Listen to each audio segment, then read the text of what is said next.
Hey there everybody, Aaron here. Welcome to another episode of Gideon's Tactical.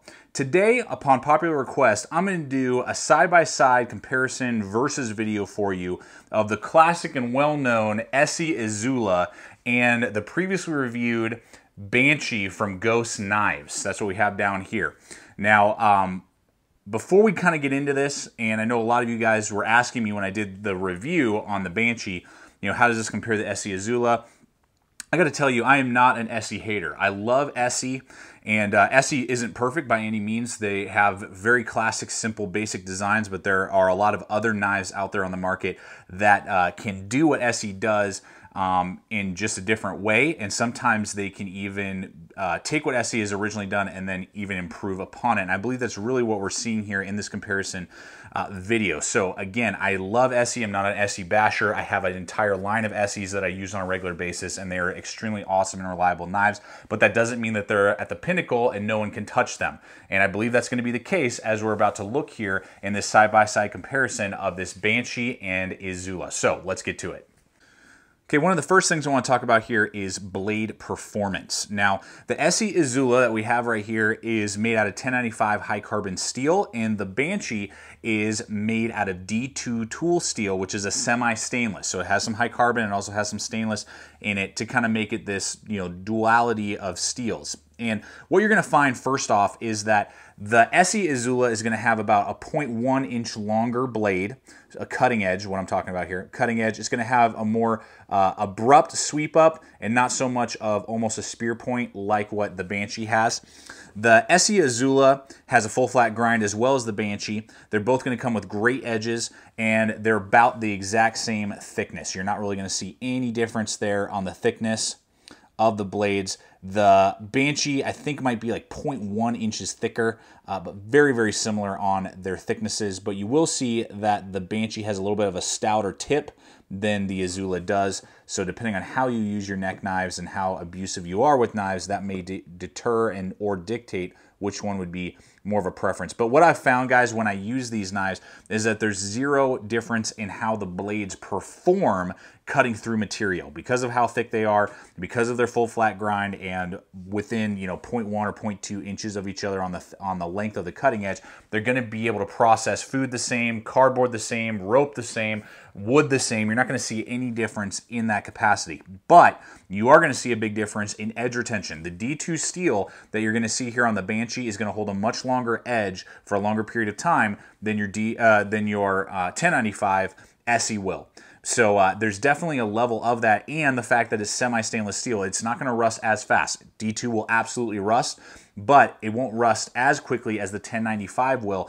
And what, again, personal preference for me, when I'm looking at knives that are about 4 inches in blade length or less, I prefer either a semi-stainless or full-on stainless steel blade because I'm doing a lot of food prep. They're near my body, so there's my body heat and sweat, and they tend to rust a lot quicker than knives that are, the larger blades that are going to take a lot more abuse. And a 4-inch knife or under, even like these little guys, are not going to be used to chop down trees and split huge wood, pieces of wood with knots in them and stuff. There's no blade length to do any of that. These are purely slicing, cutting tools, these two knives here. And so I actually, from what I've been doing and using both of these knives for an extended period of time and really abusing these two blades, I prefer a semi-stainless steel with a longer edge retention rate than a 1095 simple high carbon that I'm going to have to maintain a lot more often, not only with the rust, but also with the edge. The final thing is the coating they're using on the Banshee. What's the word I'm looking for? A ceramic type of coating. I don't really know how to describe it except that it's extremely smooth and gives no drag whatsoever, whereas the ESEE Izula does have a thicker coating that you can see has a lot of wear on it. These have seen about the same amount of abuse, but the ceramic coating that they put on the Banshee is holding up a lot better. You wouldn't need to strip that, in my opinion, because it also has a 90-degree spine that will throw sparks. The ESEE Izula will not. So that's something to consider there when we're talking about blade performance on these two knives. All right, so let's talk about sheaths here. Now, if you've watched any videos with the ESEE Izula, I'm not a huge fan of this production sheath that they give you. It's molded plastic. It's pretty thick and bulky, and it gives a good secure click, but it rattles around like crazy. and I just don't really like that. So I would have really preferred to see Kydex in a good quality form of Kydex. The Banshee has done that. This is by far, as I said in the review of the Banshee, the best production Kydex sheath I've seen on a sub 3-inch neck knife to date. This is superbly built, comes with great lashing points that you can use BLADEHQ locks, Molly locks, or obviously just paracord, different type of belt loops and clips. Comes with an awesome ginormous drainage hole and clicks your Banshee into place very securely and is dead silent. Not going to move around at all, and is a fantastic, fantastic sheath. The best I've seen on the market when you are talking about a production sheath that comes with a neck knife. So guys, I love that sheath, and I really wish that this quality had come on with this ESEE Izula, and that's a big downside to me. And that really has a lot to do with value, which I'll talk about as well in this shot, is what we're looking at here with these two knives is skeletonized, because we'll talk about handle scales and everything here in just a minute. But if we're talking about buying an ESEE Izula skeletonized, you're looking at probably around the $45 mark, a little more, a little less, right around there.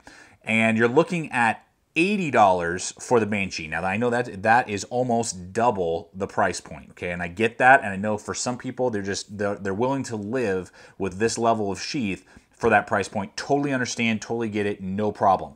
But if I'm going to get this type of sheath with this kind of quality of Kydex on this ESEE Izula, I'm going to have to ship it, and that's going to be about $5. And then I'm going to have one of my custom knife Kydex makers that I recommend make it for me, and that's going to be anywhere between $25 and $35, depending on colors and taco design versus pancake design. And then we're looking at literally the exact same price. If we're talking about getting this quality of sheath on this ESEE Izula, we're looking at spending almost $75 to $80 on this ESEE Izula before I even buy handle scales. So that's something just to consider and think about when you are purchasing a knife, and particularly sheath. Sheath is a major deal to me, and just kind of consider that when you're weighing the pros and cons and price points of these two knives, as well as the sheath capabilities of these two knives.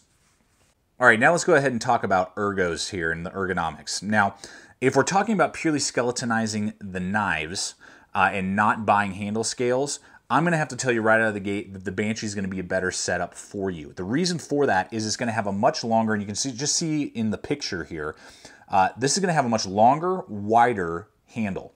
So when I hold this knife, you can see there, and I wear large size gloves, and I know I'm going to get comments, ha ha ha, we know that. That's for people who are not familiar with the channel and familiar with me. I wear large size gloves. You can see there I got plenty of room to spare on the back end there, and it's a very wide handle.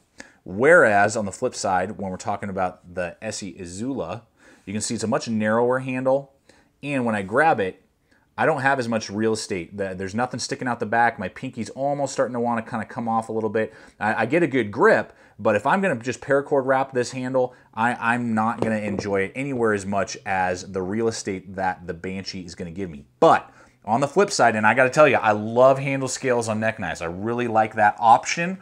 And the Banshee does not offer that to you at this time. It only comes skeletonized, and you can only wrap it in paracord.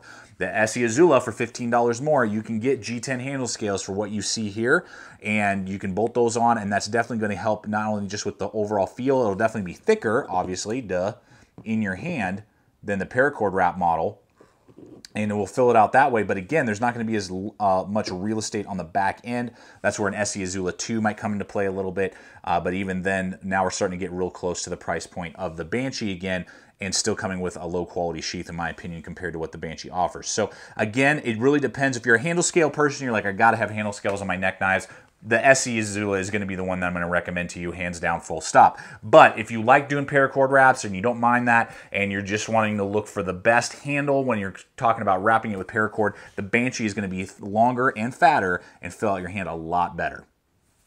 Okay, so the final thing here is the warranty as we begin to wrap up this video.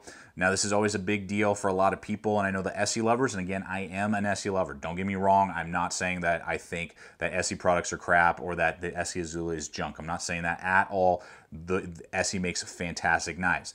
And ESEE has a lifetime warranty. No questions asked. You break the ESEE Izula, they're going to replace it. You never have to think about it. Whereas with the Banshee, they just come with a manufacturer warranty. You know, if there's some sort of horrific heat treat that happened or something like that, or it breaks in an obvious way where you're just using it in normal use and it breaks, they'll obviously replace the knife for you. But there's not necessarily a no questions asked warranty like what ESEE offers you. Now, for some people, they're going to really care about that. For me personally, particularly in this size, it's not a big deal. You know, unless you're putting these two knives in a vise and then hitting them with a sledgehammer, they're not going to break on you unless, again, there's some catastrophic heat treat problem, or, you know, there was a fracture in the steel that they didn't see and didn't catch, and in which case either company is going to replace the knife for you. So I wouldn't really care about that aspect of the warranty until we start talking about a lot larger knives that I'm going to be putting a lot more abuse on than these two little neck knives. So that's just something to consider. So finally, to kind of give you the final food for thought, and again, I want to say this one last time for all the ESEE lovers. I'm one of you. I love ESEE. But if you were going to ask me, here's two knives, Aaron. Your call. You can only own one, and you can never purchase the other one. You have to pick one knife to go with you, and that's going to be your little mini EDC fixed blade. Which one would you choose? I'm going to tell you. It's going to be the Banshee, guys. And that really comes down to the performance that I've seen, the quality with the D2, the larger handle, and the phenomenal Kydex sheath, guys.